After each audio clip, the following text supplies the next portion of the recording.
The scorching August sun beat down on Hannah Taylor as she stood frozen on her porch, watching the dust trail of her husband's horse disappear over the horizon.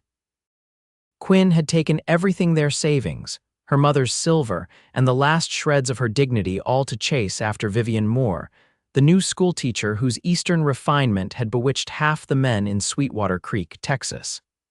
"He ain't coming back, Mrs. Taylor," came a deep voice from behind her. Hannah whirled around, hastily wiping the tears from her cheeks. Quentin Payne stood there, hat in hand, his tall frame silhouetted against the setting sun. The local rancher had always been polite but distant in their interactions at church or the general store. Now, his blue eyes regarded her with an unsettling mixture of pity and something else she couldn't name. "I didn't ask for your opinion, Mr. Payne," she replied, her voice breaking despite her attempt at dignity. "My husband is just confused. He'll be back once he realizes his mistake." Quentin shook his head slowly, his weathered face solemn beneath his tan. "I came to return your mare. Found her wandering by Cottonwood Creek. Looks like Quinn couldn't be bothered to secure her properly before he took off." Hannah glanced toward the hitching post where Daisy, her chestnut mare, stood placidly. Another small betrayal to add to Quinn's growing list. "Thank you," she managed, straightening her shoulders. "I appreciate the trouble." "No trouble," Quentin replied, settling his hat back on his head.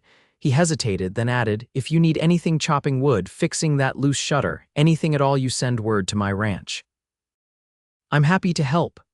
"That's very kind, but I can manage on my own," Hannah said stiffly.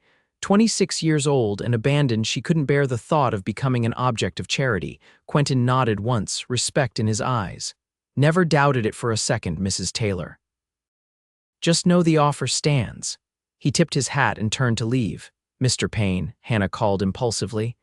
"How did you know about Quinn leaving for good, I mean?"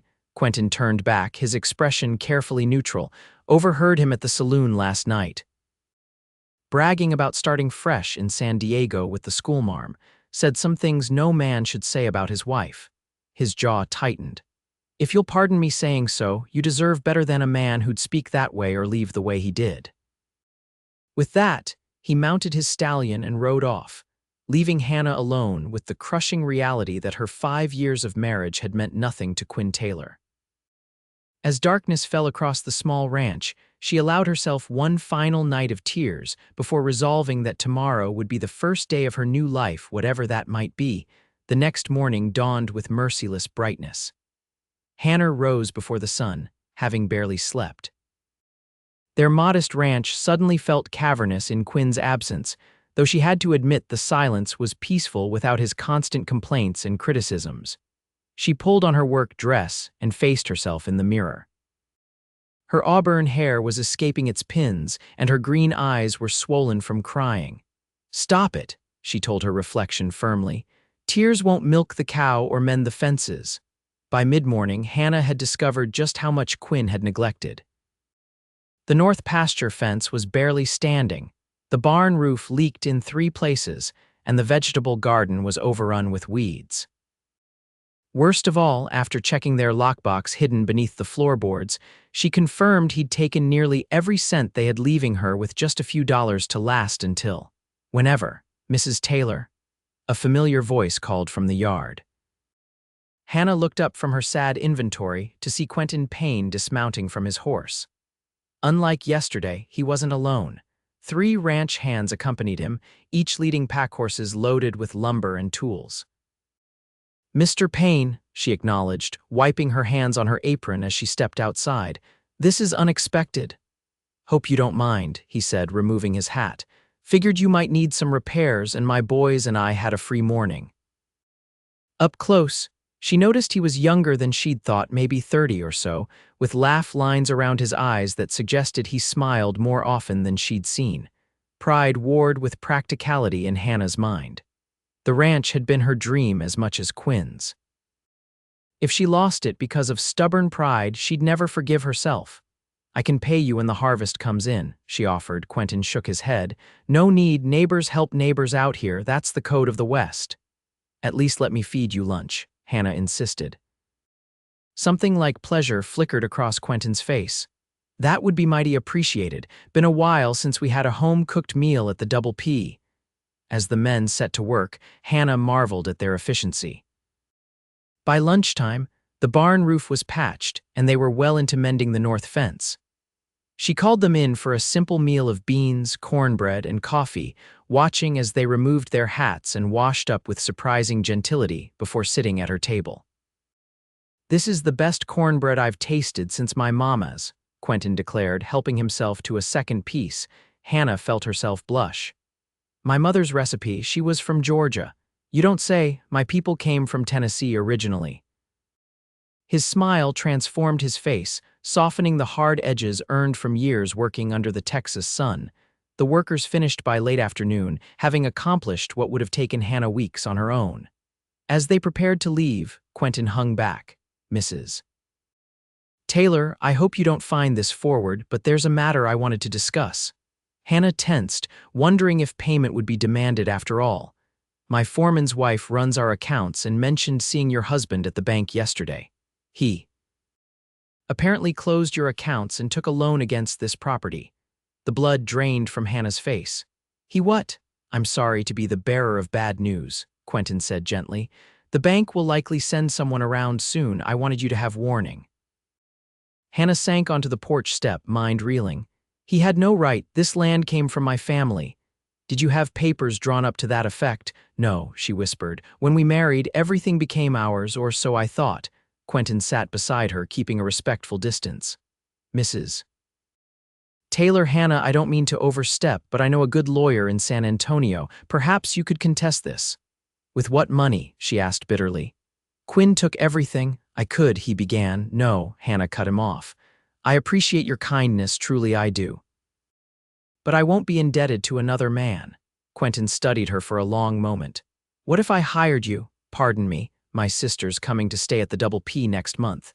She's bringing her children, 3 boys under 10. I need someone to help keep the house and teach them while they're here. The position comes with room, board, and wages." Hannah considered the offer. It wasn't charity if she earned her way, and having a place to go when the bank inevitably took her ranch would be a blessing. "When would you need me to start?" she asked. "Whenever you're ready," he replied. "The guest cabin is yours for as long as you need it." 2 weeks later, Hannah stood in the doorway of her ranch home for the last time. The bank had indeed come calling, and despite her protests, Quinn's signature had been deemed sufficient to pledge the property. She'd managed to negotiate keeping her personal belongings and furniture, which Quentin had generously offered to store in one of his barns. Arriving at the Double P Ranch was overwhelming. The sprawling property dwarfed her modest homestead, with a main house built of solid timber and stone that spoke of permanence and prosperity. The guest cabin turned out to be a charming 2-room structure with its own porch, situated near enough to the main house for convenience but far enough for privacy. "I hope it'll suit," Quentin said, watching her reaction anxiously. "It's lovely," Hannah assured him, genuinely impressed by the polished floors and cheerful curtains. "My sister helped furnish it last time she visited. Said no lady would feel comfortable without feminine touches, whatever those are," he added with a self-deprecating smile. That evening, Hannah was invited to dine at the main house. The housekeeper, Mrs. Hernandez, had prepared a feast that made Hannah acutely aware of how sparse her own meals had become in recent weeks. "Tomorrow I'll show you around the property," Quentin promised as they lingered over coffee. "My sister Rebecca arrives in 2 weeks with the boys. They're good children but full of energy." "I look forward to meeting them," Hannah said. "I always wanted children of my own." The words slipped out before she could stop them, and she immediately regretted the admission. Quinn had blamed her for their childlessness, though the doctor in Austin had gently suggested the issue might lie with her husband. Quentin's expression softened. "They'll be lucky to have your influence. Rebecca's been raising them alone since her husband passed last year." "I'm sorry to hear that. He was a good man. Consumption took him too young." Quentin paused. "Not all men abandon their responsibilities willingly, Mrs. Taylor." The gentle rebuke stung, but Hannah recognized the truth in it. "No, and please call me Hannah, Mrs. Taylor feels like someone else's name now." Quentin's smile returned. "Hannah then, and I'm Quentin to my friends. "Are we friends, Mr. Payne?" she asked, surprising herself with her boldness. "I hope we might become so," he replied, his blue eyes holding her steadily. The days that followed established a rhythm. Hannah helped Mrs. Hernandez with household duties in the mornings, then spent afternoons preparing the schoolroom Quentin had set up in a converted storage room. She found herself looking forward to their evening conversations, during which she discovered that the taciturn rancher was surprisingly well-read and thoughtful. "How is it you never married?" she asked one evening as they sat on the main house porch, watching fireflies dance in the gathering dusk. Quentin looked startled by the question, then thoughtful. "Came close once. Elizabeth Matthews, daughter of a rancher over in Hill County. We were engaged for nearly a year. What happened?" She decided Dallas society suited her better than ranch life. "Last I heard, she married a banker." He shrugged, but Hannah detected old hurt beneath the casual gesture. "I'm sorry. Don't be worked out for the best," he glanced at her. "Marriage should be a partnership, like a good team of horses each pulling their weight, moving in the same direction." Hannah laughed softly. "That's not very romantic." "No," his eyes crinkled. "Maybe not, but romance without respect is just a pretty lie, isn't it?" The words stayed with Hannah as she returned to her cabin that night. Had Quinn ever truly respected her?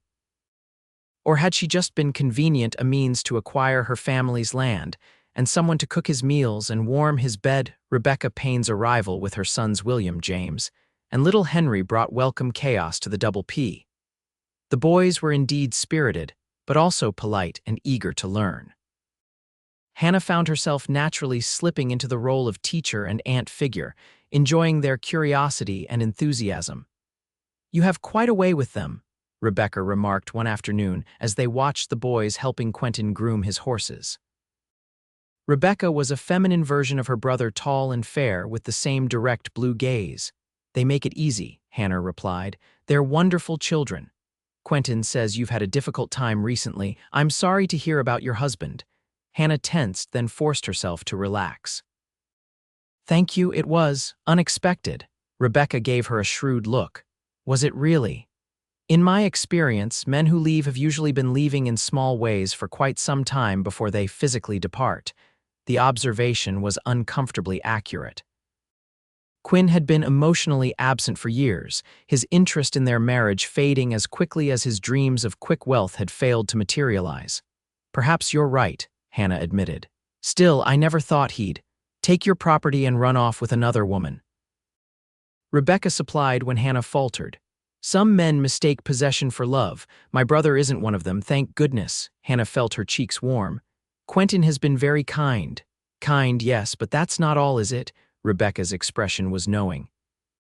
"I haven't seen him look at a woman the way he looks at you since Elizabeth broke his heart." "Rebecca, I'm still married," Hannah protested weakly. "Are you? In name, perhaps, but even the good book acknowledges abandonment." Rebecca patted her hand. "I'm not trying to push. Just letting you know that, when you're ready to consider what comes next, my brother is a man worth considering." Summer faded into autumn. Hannah's days were filled with teaching the boys, helping around the ranch, and increasingly spending time with Quentin. He taught her to shoot properly. Every woman in Texas should know how to handle a rifle, he'd insisted, and she introduced him to the poetry she loved. Their friendship deepened into something neither named but both felt. Then came the letter from Quinn's lawyer in San Diego. Divorce papers, citing abandonment as grounds. Quinn wanted nothing from her. The letter said he had a new life with Vivian now. Hannah sat staring at the papers long after Mrs. Hernandez had cleared the breakfast dishes. "Bad news?" Quentin asked, finding her still at the table. Wordlessly, she handed him the papers. He read them carefully, his expression unreadable. "I can ride to San Antonio with you if you want to consult that lawyer I mentioned," he offered. "I don't think that's necessary." Hannah took a deep breath. "I'm going to sign them." Quentin studied her face. "Are you certain? No one would blame you for contesting after what he took from you. What would be the point? The ranch is gone. Our marriage was over long before he rode away." She managed a tremulous smile. "Besides, I'm not unhappy here." Something flickered in Quentin's eyes. "I'm glad to hear that." Later that week, Hannah rode into town with Quentin to sign and post the divorce papers. While there, they stopped at the general store where Mrs. Wilson, the proprietor's wife, greeted them with barely concealed curiosity. Mrs. Taylor and Mr. Payne too. What a coincidence to see you both. Hannah forced a smile, all too aware of the gossip that must be circulating about her living at the Double P. Good afternoon, Mrs. Wilson, just picking up a few supplies. Of course, of course. The older woman's eyes gleamed. Did you hear the news? Your husband. Oh, I suppose I shouldn't, it's all right, Hannah said, bracing herself. What about Quinn? Well, it seems he and that school teacher have come to grief in San Diego. My cousin writes that Miss Moore abandoned him for a shipping merchant with deeper pockets. Left poor Mr. Taylor quite destitute, from what I understand.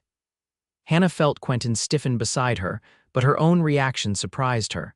Instead of satisfaction or even renewed hurt, she felt nothing but a distant pity for the man who had once been the center of her world.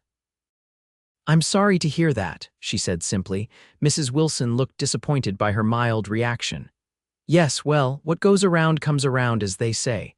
Outside, Quentin helped Hannah into the wagon with unusual care. Are you all right? Strangely, yes, she replied, watching the town recede as they headed back to the ranch.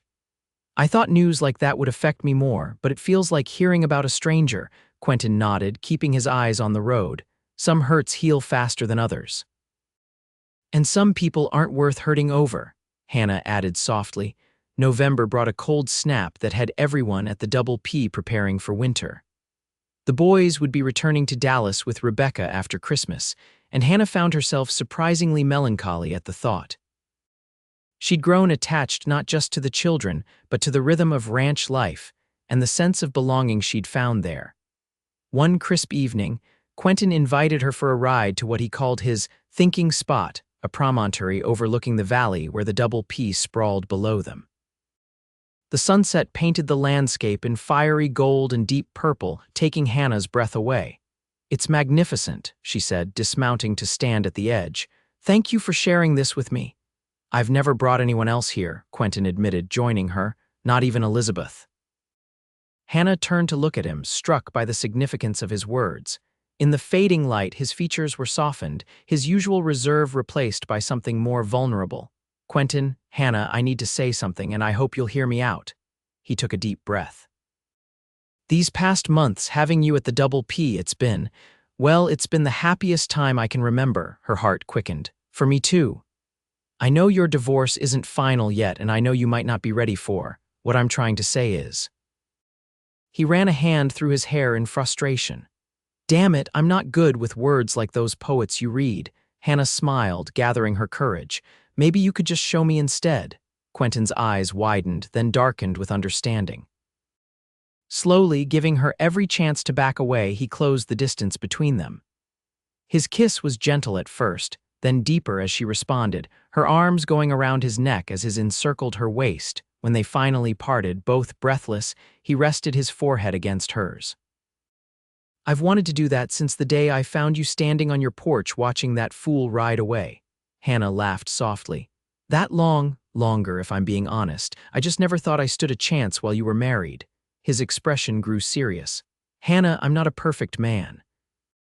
I work too hard, I'm stubborn as a mule, and I'll never be as educated as you, but I swear I'd never leave you, never betray your trust, never make you doubt for 1 second that you're the most important thing in my world.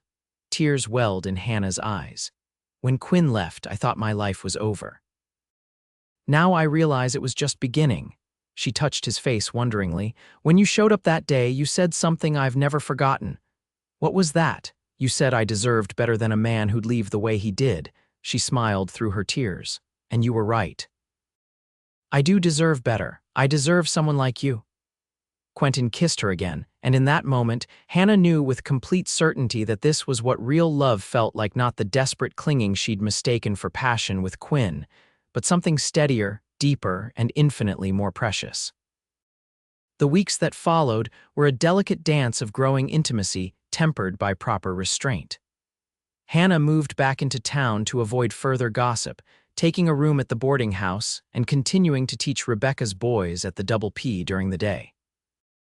Quentin courted her properly, with chaperone dinners and Sunday drives that had the town talking for entirely different reasons than before. Her divorce was finalized just before Christmas. Hannah marked the occasion not with sorrow but with a sense of freedom, as if a weight she hadn't known she carried had been lifted from her shoulders. "What do you think of spring weddings?" Quentin asked casually as they decorated the Christmas tree in the main house, the boys excitedly hanging ornaments on the lower branches. Hannah nearly dropped the glass star she was holding. "Are you asking what I think you're asking?" Quentin grinned, then to her surprise called out, "Boys.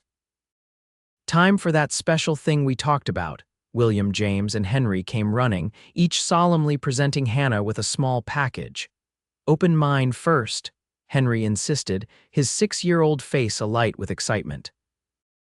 Inside each box was a piece of jewelry, a gold band with a modest diamond, a pair of sapphire earrings that matched her eyes, and a delicate gold chain with a heart pendant.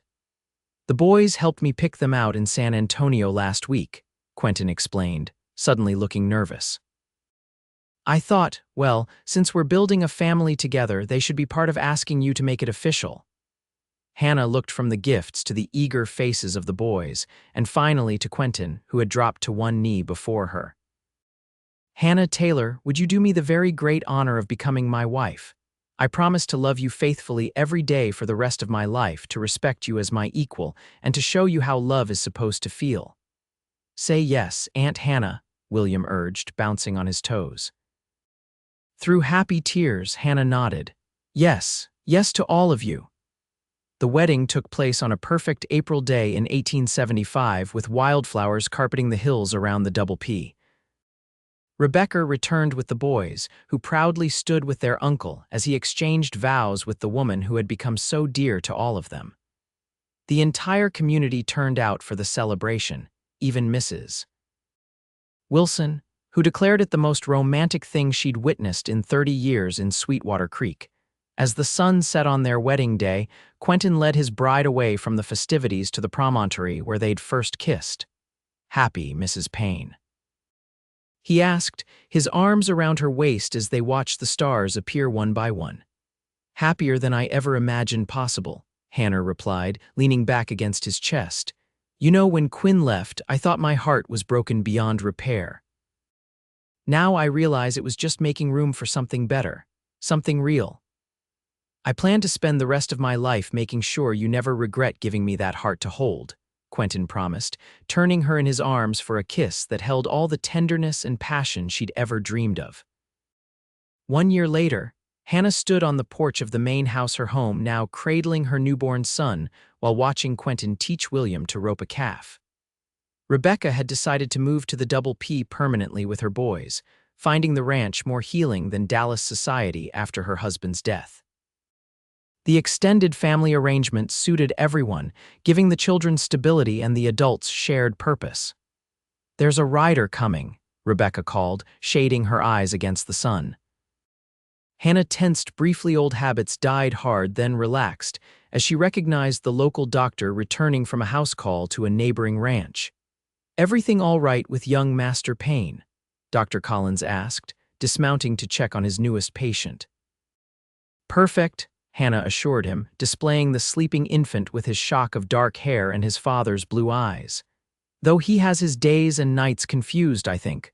"All babies do," the doctor chuckled. "He's a fine boy, strong like his father." Quentin joined them, pride evident in every line of his body as he gazed at his son. "And handsome like his mother. You two make a good team," Dr. Collins observed. "Best kind of marriage there is." Later that night, with baby Samuel finally asleep in his cradle, Hannah and Quentin sat on the porch swing, enjoying a rare moment of quiet togetherness. "I ran into Tom Wilson in town today," Quentin mentioned casually. "He had news from California." Hannah raised an eyebrow. "Oh. Quinn's back in San Diego, apparently. Vivian left him penniless, but he found work as a stable hand at one of the big hotels." Quentin watched her face carefully. "Does that bother you to hear?" Hannah considered the question honestly. "No, I hope he finds happiness, actually. Everyone deserves that chance." She smiled up at her husband. "I'm just grateful my happiness turned out to be right here all along, waiting for the right time to begin." Quentin kissed her softly. "When I found you that day, watching him ride away, all I could think was how blind he must be to leave someone like you behind. I wanted so badly to show you that real love doesn't walk away when things get difficult. You've shown me every day since, Hannah assured him, nestling closer into his embrace as the first stars appeared above the Texas hills. And I plan to spend the rest of our lives showing you the same. As night deepened around the Double P Ranch, Hannah reflected on the journey that had brought her here from abandoned wife to beloved spouse, from loss to fulfillment beyond anything she could have imagined. Sometimes, she realized, what feels like an ending is merely the first step toward the life you were always meant to live. And sometimes, the heart knows what it wants long before the mind is ready to accept it. In Quentin's arms, watching over their son and their home, Hannah Taylor Payne had finally found where she truly belonged, not in the shadow of a man who couldn't appreciate her worth, but side by side with one who cherished her strength as much as her tenderness. This, she knew with bone-deep certainty, was how love was supposed to feel.